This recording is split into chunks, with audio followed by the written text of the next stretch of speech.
जनसुराज के सूत्रधार प्रशांत किशोर इन दिनों अपनी बिहार बदलाव यात्रा के जरिए प्रदेश के विभिन्न जिलों और प्रखंडों में लगातार जनता से संवाद कर रहे हैं। इसी क्रम में उन्होंने पूर्णिया में एक प्रेस कॉन्फ्रेंस की और पत्रकारों से खुलकर बातचीत की। इस दौरान उन्होंने चुनाव आयोग पर तीखा हमला बोला और कहा कि आयोग का मौजूदा अभियान दरअसल भाजपा का एक राजनीतिक षड्यंत्र है।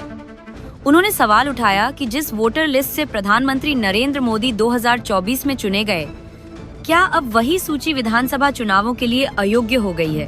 प्रशांत किशोर ने कहा, अगर चुनाव आयोग ये नहीं मानता कि मोदी जी फर्जी वोटर लिस्ट से पीएम बने हैं, तो फिर उसी लिस्ट से विधानसभा चुनाव कराने में क्या दिक्कत है?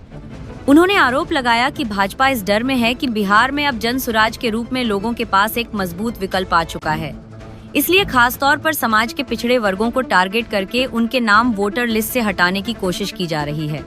प्रशांत किशोर ने साफ कहा कि चुनाव आयोग किसी नागरिक की नागरिकता तय नहीं कर सकता, यह अधिकार केवल सुप्रीम कोर्ट का है। उन्होंने जनता से अपील करते हुए कहा, अगर आपका नाम वोटर लिस्ट से कटता है तो आप जनसुराज से संपर्क करें, हम आपकी लड़ाई पूरी ताकत से लड़ेंगे। देखिए, ये वोटर आईडी का जो बखेड़ा है ये अभी शुरू हुआ है पिछले 2-3 हफ्तों से। एक बात समझने की है, वोटर आईडी कौन बनाता है? वोटर लिस्ट बनाने की जिम्मेवारी चुनाव आयोग की है, जो एक संवैधानिक संस्था है। वो हमारे आपके या किसी दल के अधीन नहीं है। हर साल उनका काम है कि जब भी चुनाव हो तो एक संशोधित वोटर लिस्ट बने, उसकी शुद्धता, उसकी स्वच्छता बनाए रखना चुनाव आयोग का काम है। अभी 1.5 वर्ष पहले बिहार में चुनाव हुआ, पूरे देश में चुनाव हुआ। उसी वोटर लिस्ट से देश की पार्लियामेंट का जो सबसे बड़ा सदन है, इस देश का लोकतंत्र का सबसे बड़ा मंदिर है, जिसके जरिए यहाँ के प्रधानमंत्री का चुनाव हुआ है, उसी वोटर लिस्ट से उनका चुनाव हुआ। अब आप बता रहे हैं कि वो वोटर लिस्ट फर्जी है, तो क्या चुनाव आयोग ये स्वीकार करने को तैयार है कि जो पार्लियामेंट का चुनाव हुआ जिसमें मोदी जी प्रधानमंत्री बने, वो वोटर लिस्ट सही नहीं था? क्या वो फर्जी लोगों के वोट से बने?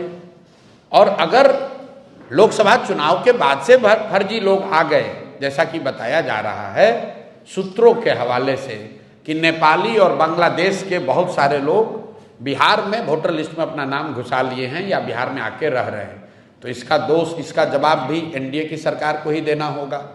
क्योंकि लोकसभा चुनाव के बाद बिहार में मोदी जी की और नीतीश जी की ही सरकार है, तो आपने ये कैसे अलाउ किया कि बांग्लादेश से लोग आकर यहाँ रह रहे हैं? आपका प्रशासन क्या कर रहा है? आप अगर नेपाल से लोग आकर बिहार में वोटर लिस्ट में नाम जोड़ रहे हैं तो बिहार सरकार की पुलिस और प्रशासन क्या कर रहा है? तो भैया, किसी भी तरीके से वो आर्ग्यूमेंट देंगे, ये यही साबित होगा कि गलती उनकी है।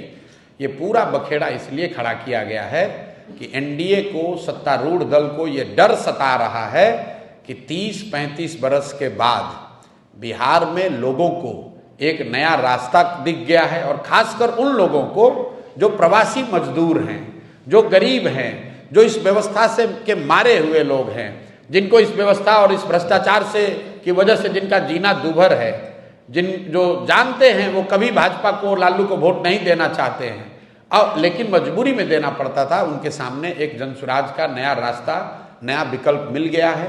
तो अब भाजपा वाले, एनडीए वाले कोशिश कर रहे हैं कि इस तरह के युवा, इस तरह के प्रवासी मजदूर या समाज के वो वर्ग जो भाजपा एनडीए के खिलाफ वोट देने वाले हैं, उनको वोटर लिस्ट के शुद्धता के नाम पर उनको परेशान किया जाए और जहां तक हो सके उसका नाम काटा जाए। मेरा आपके माध्यम से लोगों से एक अपील है, आप घबराइए नहीं, कोई चुनाव आयोग आपका नाम नहीं काट सकता है। सुप्रीम कोर्ट का जजमेंट है, चुनाव आयोग को नागरिकता जांचने और तय करने का कोई अधिकार नहीं है।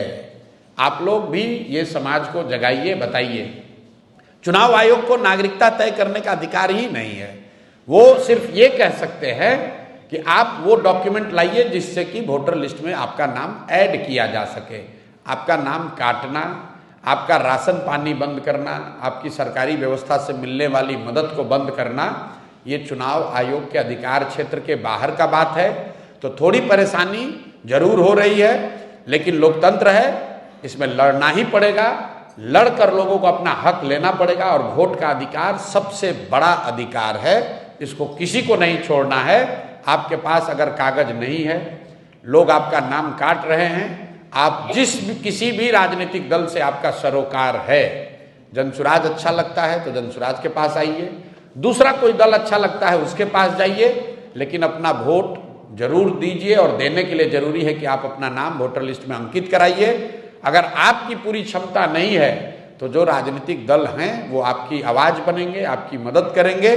बिहार का हर शहरी, हर नागरिक, उसकी जिम्मेवारी है कि वोटर लिस्ट में उसका नाम रहे, वो वोट करे, ताकि बिहार में लोकतंत्र को जिंदा रखा जाए। और जो भाजपा और एनडीए के लोग चुनाव आयोग के जरिए पिछले दरवाजे से जीत हासिल करना चाहते हैं, उनके मंसूबों को कामयाब नहीं होने दिया जाए।